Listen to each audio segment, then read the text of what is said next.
All very good questions. Now, it's very easy to forget that these hurricanes, when they arrive on the eastern seaboard of the United States, actually start in the Caribbean. And often the Caribbean actually gets much worse hit because people are more vulnerable, structures are much more flimsy, and Sandy created an awful lot of damage in a number of Caribbean islands, where, by the way, the death toll was higher than here in the United States. I think it stood at about 71.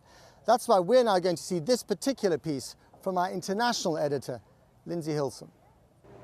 The waters are receding, but the damage is done. In southern Haiti, Hurricane Sandy has wiped out 70% of the crops. That's not just money lost. After years of drought and a storm in August, it could mean hunger, even famine.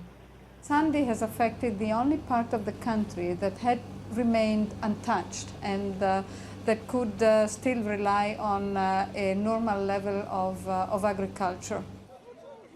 The hurricane only brushed past Haiti, but so poor is the country, so dilapidated its infrastructure, in places it looks as if it suffered a direct hit. They have no choice but to plod through the stagnant water, but it's dangerous. 7,500 Haitians have died of cholera in the last 2 years, and the disease is spread by dirty water. Plastic and tarpaulin provide meagre shelter from torrential rain. Nearly 500,000 Haitians still live in camps after the 2010 earthquake.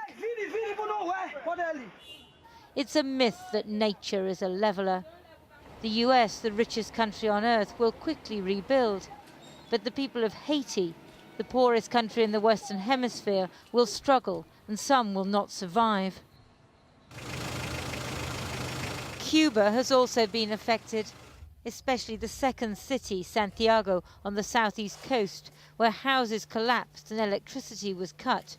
11 people were killed.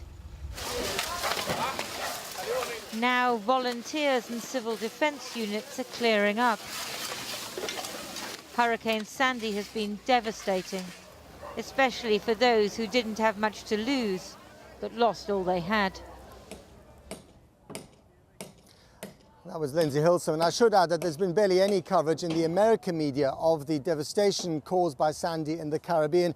There has been an awful lot of coverage about the recovery after Sandy here in the United States, in places like New Jersey, in that iconic city of New York, but also crucially in the swing state of Virginia, in the swing state of eastern Ohio. And this is what's important politically. How will this play in the next few days as people have really taken their eye a little bit off the race for the White House? What impact will this have on the polls? I have to say, at this stage, we simply don't know. What we do know is that it's made the race for the White House just a little bit more exciting still. Back Thanks, to you, Matt. Tricia.